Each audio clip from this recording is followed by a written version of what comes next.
자, 얘들아, 이번 시간에 배울 내용은 현대윤리 문제에 대한 접근이에요. 교과서에서는 동양윤리의 접근 그리고 서양윤리의 접근 두 가지로 나눠서 설명하고 있는데 이번 영상에서는 동양윤리의 접근만 살펴보도록 할게요. 교과서를 같이 보는 친구들은 교과서 20페이지, 교과서 20페이지에 동양윤리의 접근 이 부분 같이 보면서 들으면 돼요. 동양윤리의 접근은 크게 세 가지로 나뉘어요. 우리 역사 시간에도 그렇고 윤리 시간에도 그렇고 동양윤리를 대표적으로 나누라고 하면 유불도 이렇게 나누죠. 그래서 첫 번째는 유교윤리예요. 그리고 두 번째는 불교윤리예요. 세 번째는 도교윤리라고 쓸게요. 윤리어 사상 시간에 한번 이야기한 적이 있는데 도교는 종교적인 색채가 굉장히 강하기 때문에 도가의 윤리사상과 도교의 윤리사상 중에 철학적인 부분만 떼놓고 이야기하기 위해서 선생님이 그냥 섞어서 도가도교윤리 이렇게 부를게요. 자, 그러면 지금부터 유교윤리 먼저 한번 알아보도록 하겠습니다. 선생님이 안 보일까봐 살짝 확대를 했는데 우리 유교윤리 하면 생각나는 사상가들이 있어요. 중국의 공맹순, 공자, 맹자, 순자, 그쵸? 우리가 유교윤리 했을 때 공맹순을 떨어뜨려 놓고 생각할 수 없는데 이 중에 유교윤리의 시초라고 불리는 공자님이 이야기했던 사람을 사랑하는 마음을 한 글자로 뭐라고 불렀었죠? 그쵸, 인이라고 불렀었어요. 인, 한자로 이렇게 쓰죠. 사람이 둘 있는데 이 두 사람 사이에는 사랑이 있어야 한다라고 해서 사람에 대한 사랑을 이렇게 인이라고 부릅니다. 이 인의 실천을 강조하는 게 유교윤리의 첫 번째 특징이에요. 공자님 말고도 맹자, 순자도 인을 실천해야 한다고 이야기한 사상가이기도 해요. 이 인을 실천하는 방법은 대표적으로 두 가지가 있어요. 하나는 충이고 하나는 서예요. 이 충과 서를 한자로 적어보면 충은 가운데 중자에 마음 심자, 서는 같을 여자의 마음 심자예요. 계집여, 입구 이게 같을 여자고 요게 마음 심자. 충과 서의 의미를 한번 살펴보면 한자를 보면 쉬워요. 마음의 한가운데, 우리 마음의 한가운데는 진심이 있죠. 충은 진실된 마음을 의미해요. 우리 보통 임금에게 충성하는 마음으로 충을 생각하는 경우가 있는데 그것도 그냥 충성심이라고 생각을 하면 떠오르는 의미이기도 하지만 본래 충자는 진실된 마음, 진심, 최선을 다해서 진실된 마음을 표현하다 이런 뜻이기 때문에 우리 임금에게도 신하가 해야 되는 것들 중에 하나가 진실된 조언을 하는 것이죠. 간언을 하는 것. 자, 그 다음에 서는 같을 여자의 마음심, 마음이 같다는 거예요. 나와 네 마음은 같아요. 사실 여러분, 내가 하기 싫은 거 남들도 하기 싫고 내가 하고 싶은 거 남들도 똑같이 하고 싶어요. 그 마음을 헤아리지 않으면 이기주의적으로 변하게 되고 다른 사람들을 배려하지 않게 되고 존중하지 않게 돼요. 그래서 서라는 것이 인을 실천하는 방법 중에 하나인데 요거 뜻 적어보면 내 마음을 미루어서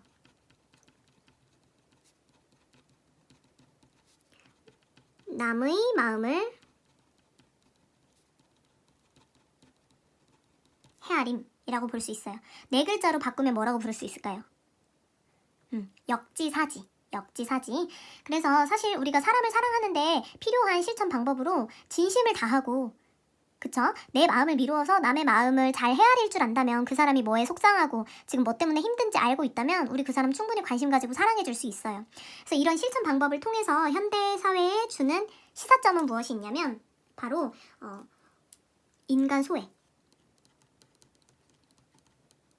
그리고 세대 간, 구성원 간 갈등 문제 해결할 수 있어요.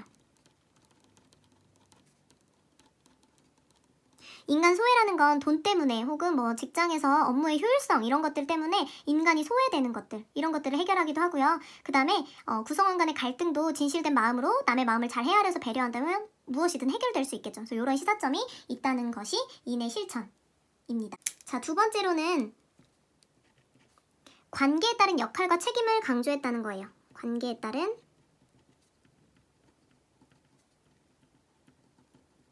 역할과 책임을 강조했어요. 먼저 공자는 뭐라고 이야기를 했냐면 정명하여라 라고 이야기했어요. 정명. 발을정자의 이름 명자인데 그때 당시에 춘추시대에 굉장히 혼란스러웠던 그 시기를 극복하기 위해서는 각자의 역할을 다 하면 된다. 책임감을 가지면 된다 라고 이야기를 했던 건데 요거 공자가 뭐라고 표현을 하냐면 군군, 신신, 부부, 자자 이렇게 표현을 해요. 앞에 말은 이름, 뒤에 말은 역할. 군주는 군주다워야 하고 신하는 신하다워야 하고 부모는 부모다워야 하고 자식은 자식다워야 한다. 이것은 군주나 신하, 부모 그리고 자식별로 역할이 다 있기 때문에 그 역할에 대한 책임감을 가지고 자기 다움을 실천하라라는 거겠죠. 이거 각자 역할에 맞는 덕을 실천하라는 건데 뭐를 떠올리면 되냐면요, 여러분. 플라톤의 사주덕 있죠. 플라톤이 왜 여러분 이런 이야기를 한 적이 있었어요. 사주덕. 이렇게 통치자, 수호자, 그리고 생산자 이렇게 세 계급으로 나뉘어져 있는 이 사회에 통치자는 지혜의 덕을, 수호자는 용기의 덕을, 그리고 생산자는 절제의 덕을. 사실 이 절제는 수호자와 통치자도 다 가져야 하는 덕이기도 해요. 이 덕들을 다 했을 때 서로 간섭하지 않고 서로 각각의 역할에 맞는 덕들을 잘 실천했을 때 이게 조화를 이루어서 정의로운 국가가 된다라고 이야기를 했었죠. 그래서 이런 사주덕처럼 군주와 신하 그리고 부모와 자식이 각자의 역할을 다 하라라는 게 바로 정명이라는 거예요. 그 다음에 맹자는 오륜이라는 것을 얘기해요. 오륜은 5가지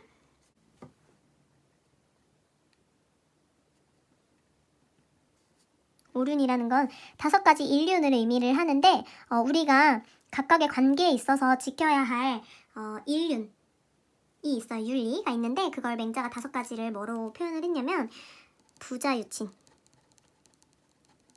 군신유의, 부부유별,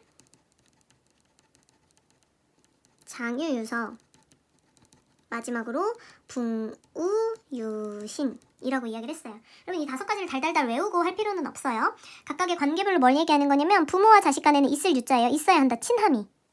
군주와 신하 사이에는 의로움이 있어야 한다. 의리가 있어야 한다. 그리고 지아비 부랑 며느리 부자예요. 부부 사이에는 다름이 있어야 한다. 그리고 장유유서는 노인과 어린 사람 사이에는 질서가 있어야 한다. 붕우유신은 벗붕자의 벗우자예요. 친구들 사이에는 신뢰가 있어야 한다. 믿음이 있어야 한다라는 거예요. 우리 이거 딱 들었을 때 조금 현대의 어떤 가치관하고는 맞지 않는다라고 생각이 들 수 있는 게 이 2가지인데 이 2가지에 대해서 어떤 오해를 하냐면 부부유별? 남편은 하늘 그리고 아내는 땅. 남편 말을 잘 들어야 한다. 라는 거. 차별로 생각할 수 있는데 맹자님이 얘기한 부부유별은 부부 사이에는 다름이 있어야 된다. 차별이 아니라 각각 잘할 수 있는 게 다르잖아요. 설거지 잘할 수 있고 또 공구 이런 것들, 가구 고장난 것들을 고칠 수 있다든지 아내 같은 경우에는 음식을 잘한다거나 음식을 못한다면 빨래를 잘한다거나 각자 잘할 수 있는 거를 그 역할을 나눠서 잘 지키자는 거예요. 그게 부부유별이기 때문에 이걸 잘못 해석한 사람들 때문에 현대 그런 차별과 같은 의미로 해석이 되는 거지 맹자가 이야기하는 의미는 그게 아니라는 거. 장유유서도 마찬가지예요. 둘 사이에 질서가 있어야 한다는 거는 어떤 꼰대 같은 마인드로 어른을 무조건 공경해라가 아니라 어린 사람은 어른을 공경하고 그 사람의 지혜 그리고 그 사람의 경험을 존중하고 또 어른 또한 어린 사람에게 배려를 실천하고 그리고 모르는 점은 잘 가르쳐주고 해야 한다는 거예요. 그리고 이게 어떻게 보면 그 질서가 나이가 많은 사람과 어린 사람들 사이에 지켜져야 할 예의라고 볼 수도 있는데 사실 우리는 동양권에 살고 있고 우리나라는 이 유교 문화가 500년 왕조 동안에 이어져 왔기 때문에 사실 부정할 수 없어요. 대신에 우리가 어른들과 어린 사람 사이에 질서가 있다는 것이 서양권 문화와는 또 차별화되는 어떤 장점이 될 수도 있다는 거. 그래서 우리 문화를 너무 부정하지 않기로 합니다. 장유유서는 오륜 중에 하나였어요. 그래서 이렇게 5가지를 맹자가 제시를 했었고 이 5가지가 현대 사회에 주는 시사점은 첫 번째로 노인 문제 혹은 부모다움과 자식다움을 잘 지켜내는 역할에 대한 책임을 다함으로써 가정에 있는 갈등을 해결할 수 있다는 점. 이게 관계에 따른 역할과 책임 강조에 따른 시사점이라고 볼 수 있어요. 다음 3번째로는 유교윤리는 사회 정의와 청렴을 굉장히 강조해요. 사실 우리 사회가 헬조선이라고 불릴 만큼 굉장히 어려워진 이유는 부패지수가 높기 때문일 수도 있어요. 우리 인간의 행복지수는 부패지수와 굉장히 밀접한 관련이 있거든요. 그래서 청렴한 사회가 그래서 강조가 더 많이 되는 거예요.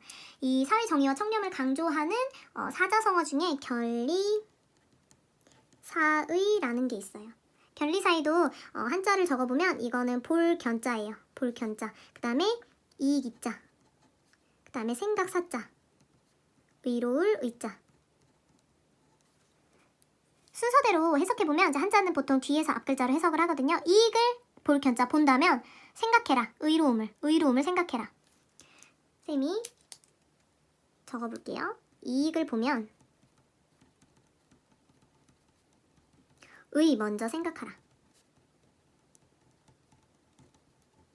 우리가 생각하는 게 이익을 봤을 때 의로움을 먼저 생각하지 않으면 그 이익에 푹 빠져서 의롭지 않은 행동, 청렴하지 않은 부패된 행동을 할 수 있다는 거예요. 그래서 이 견리사의는 우리가 이익을 봤을 때 이걸 어떻게 해야 의롭게 사용할 수 있는지를 먼저 생각하라는 거예요. 쌤은 이거 보면서 누가 떠올랐냐면 요즘에 큰 이슈가 됐던 드라마 이태원 클라스 있죠. 이 이태원 클라스에 자기 나름의 어떤 소신과 신념을 가지고 살아가고 이익보다는 내 옆에 있는 사람 그리고 어떤 의로움을 먼저 생각하고 단 한 톨의 잘못도 하지 않으려고 노력하는 박세로이라는 주인공이 떠올랐어요.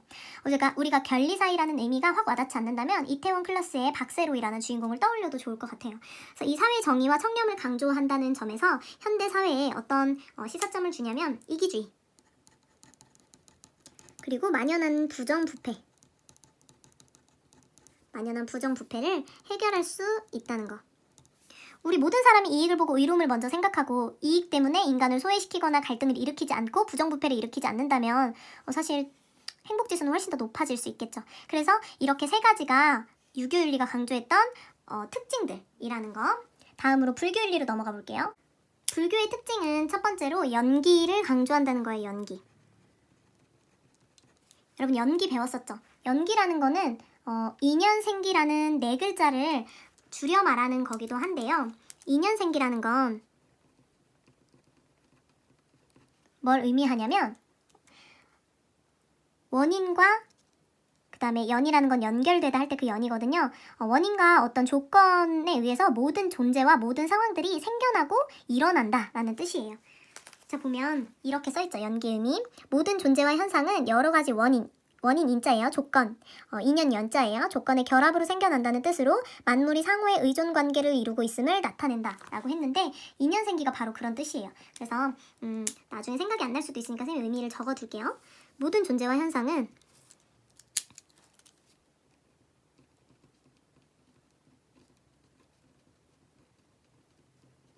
여러 가지 원인과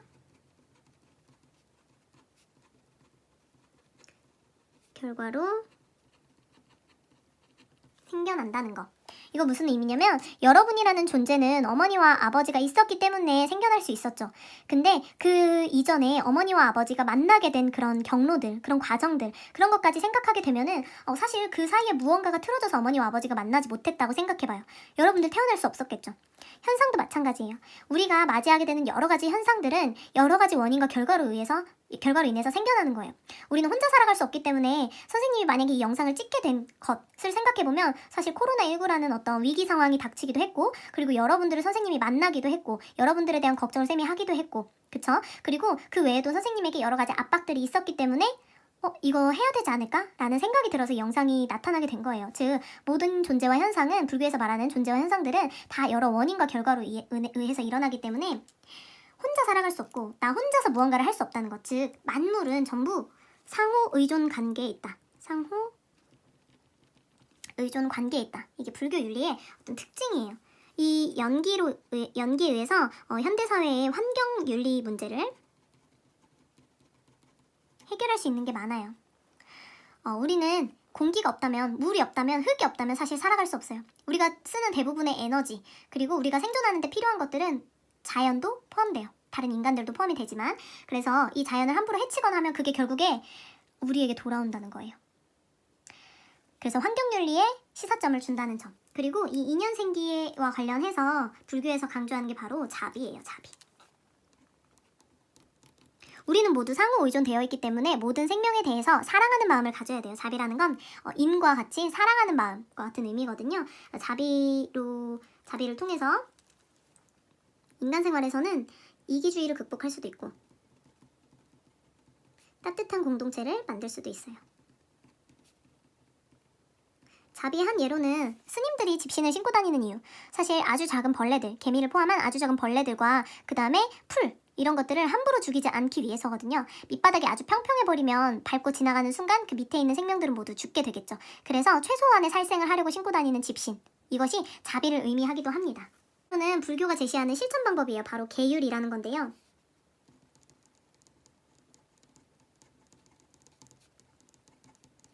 계율은 다른 게 아니라 어떤 계시, 율법 이런 것들이에요. 여러분들이 행동하는데 법칙이 되는 것들. 불교에서 제시하는 것은 쌤이 아까도 얘기했듯이 환경윤리에 영향을 주고 자비라는 것 했을 때 생각나는 바로 생명을 존중한다는 점. 그래서 계율 중에 대표적인 게 바로 불살생. 살생을 하지 않는다. 죽일 살자의 생명 생자예요. 살생자. 생명을 죽이지 않는다. 불살생. 그리고 세소고개 중에 하나인 살생유택. 유불도가 결합된 세소고개 알죠? 화랑들이 배웠던 거 그중 하나였던 살생유택인데 이 살생유택은 뜻이 생각이 안 날까봐 쌤이 교과서를 보여줄게요. 여기 살생유택이라는 건 원광법사가 화랑에게 전해준 세소고개 중 하나로 살아있는 것을 죽일 때는 가려야 한다는 계율을 의미한다고 했는데 이 살생유택의 택이 가릴 택자 여러분 선택하다 할 때 그 택자거든요. 그래서 살생을 할 때는 있을 유자 택함이 있어야 한다. 골라서 죽여야 한다. 즉 함부로 어떤 생명이든 죽여서는 안 되고 이게 정말 필요한 살생인지 우리의 생존에 반드시 필요한 건지 한 번 더 생각하고 가려서 살생을 해야 한다라는 의미예요.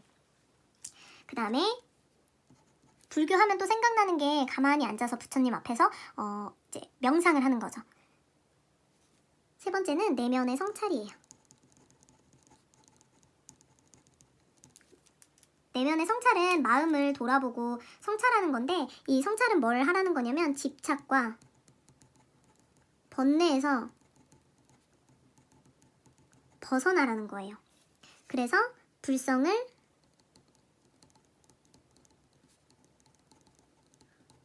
깨달아야 한다는 거. 집착과 번뇌는 왜 생기냐면 내가 내 것이라고 생각해서 생겨나는 거예요. 내 몸이 나라는 존재가 실제로 실존한다고 생각하고 내 몸과 내 모든 것은 내 것이다 라고 생각을 했을 때 즉 상호 의존되어 내가 만들어진다는 점을 이해하지 못했을 때 집착이 일어나요. 예뻐야 한다는 집착, 내가 잘나야 한다는 집착, 그리고 어지러움, 번뇌가 일어나요. 그래서 이런 것들을 내면의 성찰로서 명상하고 잘 다스려서 불성을 깨달아야 한다는 것. 불성이라는 거는 불교의 본성, 불성이라는 건 부처님의 본성 이런 것들이거든요. 그래서 해탈에 이르기 위해서 필요한 본성이니까 요거를 깨달아야 한다는 게 이제 내면의 성찰의 목적인 거예요. 그 다음에 마지막으로 불교하면 생각나는 사람이 원효대사죠. 원효대사가 강조했던 게 바로 조화, 화해예요.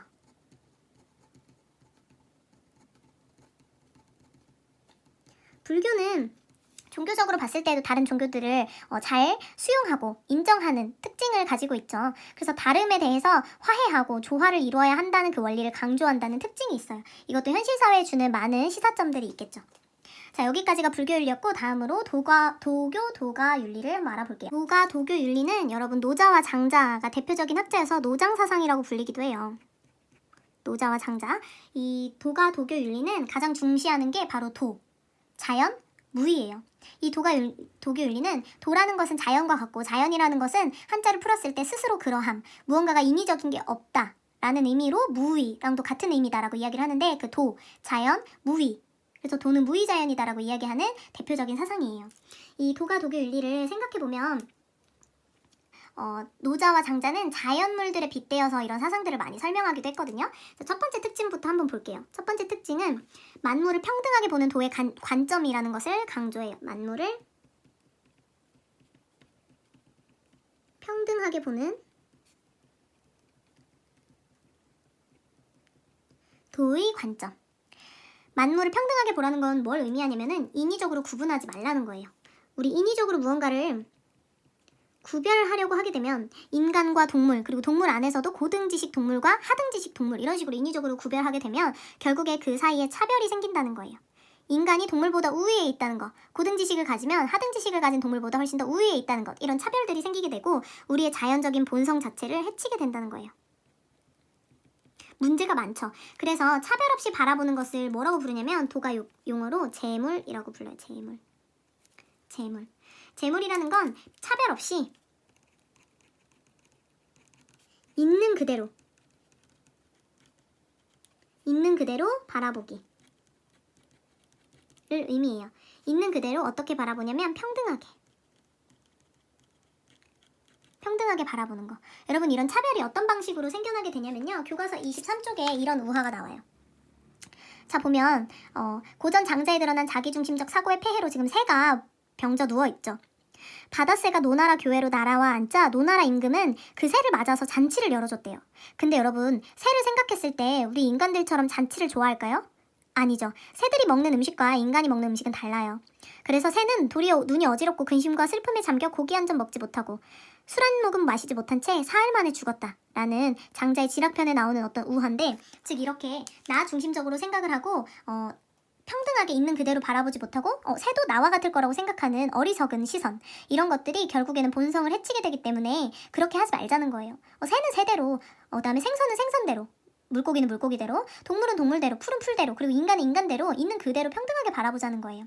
우리가 우위에 있다고 생각하고 우리의 입장에서 무언가를 해주려고 생각하면 사실 문제가 많아요. 그래서 또 한 가지 우화는 하계다리가 너무 길고 가늘어서 인간이 생각했을 때 어떤 한 사내가 저거 되게 불편하겠다라는 생각을 해서 그 다리를 잘라주었다는 우화가 나오거든요. 굉장히 어리석죠. 이거는 그냥 강조하기 위해서 장자가 어떤 우화를 만들어냈을 뿐 의미하는 바는 이런 것들이에요. 그래서 이런 특징은 현대 사회에 어떤 시사점을 주냐면 자기중심적 사고로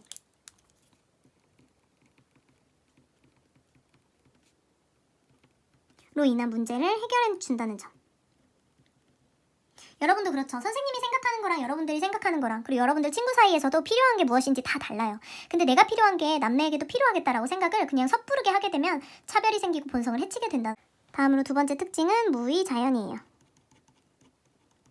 쌤이 아까 얘기했죠. 무의는 할 위자거든요. 인위적인 게 없을 무자, 없는 것. 스스로 자체 그럴 연자, 스스로 그러한 것. 그게 무의자연이에요. 그래서 인간 삶을 어떻게 이야기를 했냐면 자연스럽고 소박하게 살아라.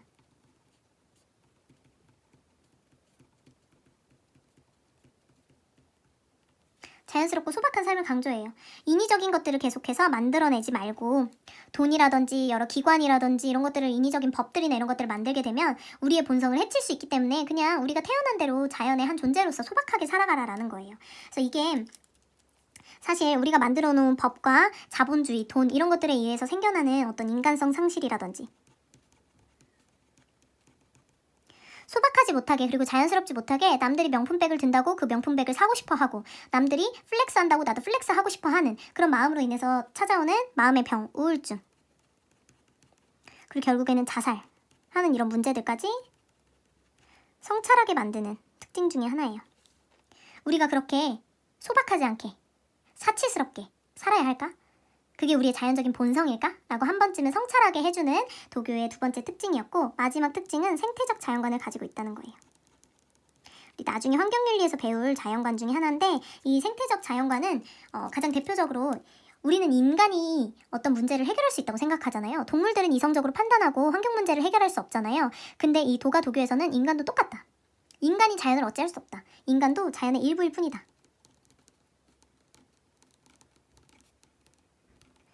그래서 우리가 저지른 환경 문제에 대해서 책임감을 가지고 해결하는 것은 좋지만 자연을 어찌할 수 있다는 생각을 하는 것은 굉장히 어리석다라고 이야기를 하는 거예요. 이것도 현대 문제 중에 생명 문제라든지 환경윤리 같은 거에 시사점을 줄 수 있다는 거. 자, 이렇게 세 가지 도교윤리의 특징을 알아봤어요. 우리 이렇게 동양윤리에 접근 세 가지, 유교윤리, 불교윤리, 도가 도교윤리를 알아봤어요. 중요한 것은 우리 역사 공부와도 똑같은데, 이 유교윤리, 불교윤리, 도가 도교윤리가 옛날에 무슨 이야기를 했느냐에 대해서 알고 현실에 적용하는 거예요. 유교윤리의 인이나 관계에 따른 역할이나 사회 정의가 현대에는 어떤 문제들을 해결해 줄 수 있는지, 우리가 어떤 딜레마를 맞닥뜨렸을 때 이거를 그냥 혼자서 해결하려고 하면 어려운데 역사적으로 이런 문제를 이렇게 해결했던 경험이 있다라고 한다면 그 비슷한 경험을 적용해서 내 문제도 해결할 수 있는 거잖아요. 그래서 또 우리가 동양윤리 문화권인 만큼, 그리고 유교윤리, 불교윤리, 도가 도교윤리가 전부 다 우리나라에 들어와서 한 번쯤은 영향력을 행사했었던 것만큼 각각의 사상의 특징을 한 번 더 알아보고요.